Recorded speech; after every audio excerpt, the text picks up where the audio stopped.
Բարև ձեզ, ձեր հետ Անահիտն է, ողջինում, YouTube ալիքում։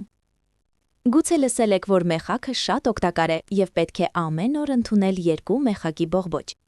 Եկեք իմանանք ինչու պետք է ընդունենք այն, ինչ ազդեցություն է տալիս և իհարկե վնասը, ում չի կարելի օգտագործել մեխակը։ Այսպիսով մեխակն ինչու է այդքան օգտակար։ Նախ այն հանդես է գալիս որպես հզոր հակաօքսիդանտ, ունի հակաբորբոքային և նույնիսկ ցավազրկող ազդեցություն։ Հիմնական ակտիվ բաղադրիչը մեխակի յուղն է, որը շատ օգտակար է ատամների և լնդերի համար։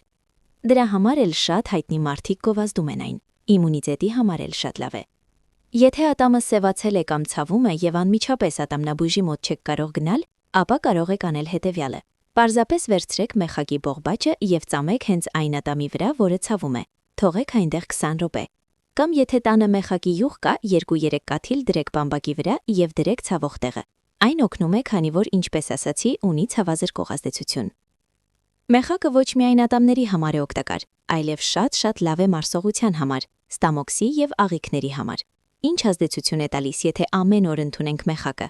Այն կվերացնի սրտխառնոցը, կօգնի մարսողությանը, կնվազեցնի փքվածությունը, մետեորիզմը, կօգնի փորկապության դեմ, և ընդհանրապես, եթե հաճախ ստամոքսի ցավեր ունեք, պարզապես ամեն օր 2 մեխակի բողբոջ ծամեք կամ խմեք թեյով, շատ լավ արդյունք կտա։ Մեխակը նաև շատ լավ է մեծացնում մեր իմունիտետը։ Եթե ամեն օր ընդունենք, այն կմաքրի օրգանիզմը տոքսիններից, և եթե օրգանիզմը մաքուր է, ապա իմունիտետը միշտ կլինի լավ վիճակում։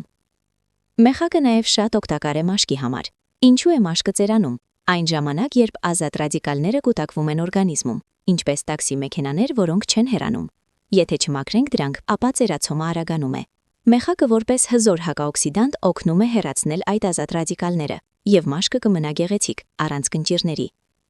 Այսքանը օգտակար ազդեցությունների մասին։ Հիմա եկեք խոսենք վնասի մասին և ում չի կարելի ընդունել։ Եթե մարդու մոտ հաճախակի գաստրիտ կա, ստամոքսի կամ աղիքների խոց կա, ապա հում մեխակը կարող է վնաս տալ, շատ ուժեղ է գործում ստամոքսի վրա։ Այդ դեպքում կարելի է մեխակը նախապես տապակել, հետո օգտագործել, այդպես ավելի մեղմ կլինի ազդեցությունը ստամոքսի վրա։ Բայց ամեն դեպքում նախ փորձեք փոքր քանակով, տեսնելու թե արդյոք ձեզ հարմար է թե ոչ։ Ահա այսպիսի օգտակար հատկություններ ունի մեխակը, և կարելի է ընդունել այն ամեն օր, որպես բնական միջոց։ Եթե կարծում եք, որ այս տեղեկատվությունը ձեզ օգտակար էր, մի մոռացեք կիսվել այս տեսանյութով ձեր ընկերների հետ։ Շնորհակալություն։